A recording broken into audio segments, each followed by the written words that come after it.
की बड़ी खबर सामने आ रही है। पीओजेके में हिंसा भड़क उठी है। पाक सेना का अत्याचार बढ़ गया है। 11 लोगों की मौत हुई है और कई लोग घायल बताए जा रहे हैं। भारत ने अब इस हिंसा पर आपत्ति जताई है। पीओजेके यानी कि गुलाम कश्मीर में प्रदर्शनकारियों पर फायरिंग और हिंसा को लेकर भारत ने पाकिस्तान पर तीखा हमला बोला है। भारत ने अंतर्राष्ट्रीय समुदाय से पाकिस्तान को उसके दुष्कर्मों और मानवाधिकार उल्लंघनों के लिए जवाबदेह ठहराने की अपील की है।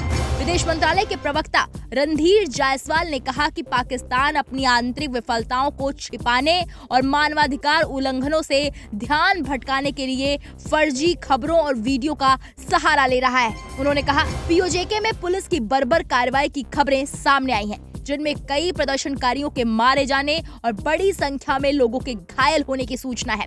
हम उम्मीद करते हैं कि अंतर्राष्ट्रीय समुदाय पाकिस्तान को उसके कृत्यों और अत्याचारों के लिए जवाबदेह ठहराएगा।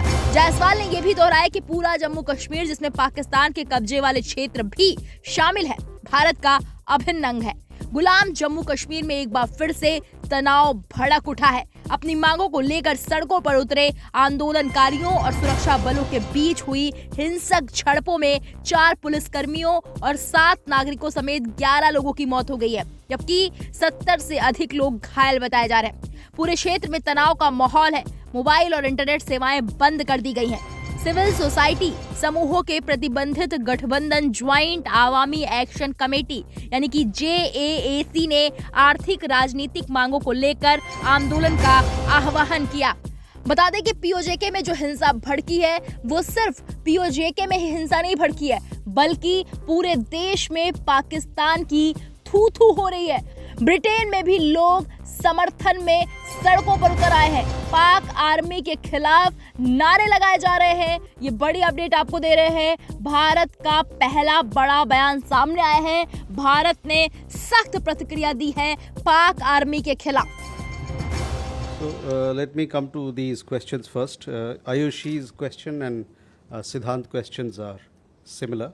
So let me take that first. This is regarding the protest in Pakistan occupied Kashmir, as also other related issues. We continue to see in this context a pattern of fake news and videos emanating from Pakistan. It is a desperate attempt by Pakistan to cover up its own failings and deflect attention away from its human rights abuses. There are reports of police brutality, which you would have seen. There are several reports in Pakistan occupied Kashmir, in which several people have been killed. There are several more who have been injured. We hope the international community will hold Pakistan accountable for its misdeeds and its abuses.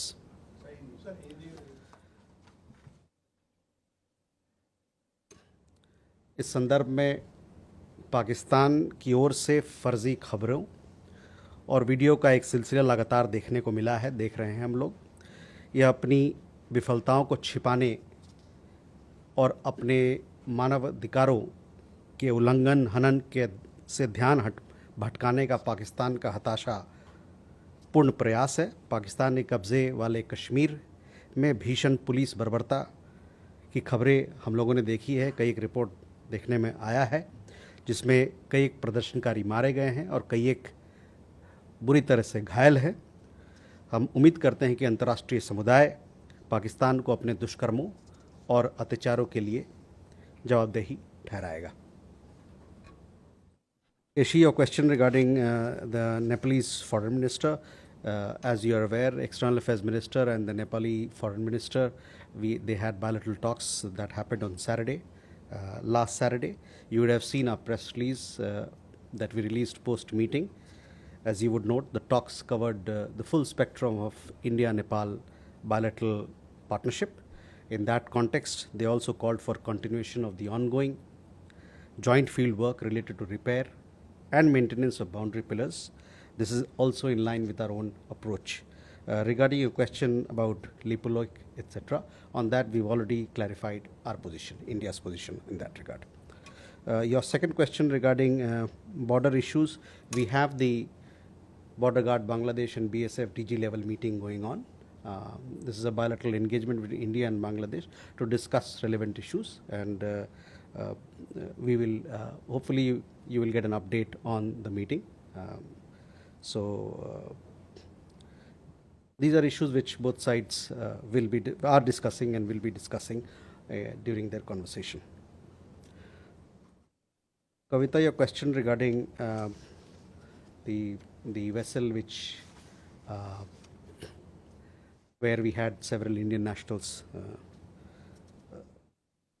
एक जहाज जिसका नाम MT मारीवेक्स था,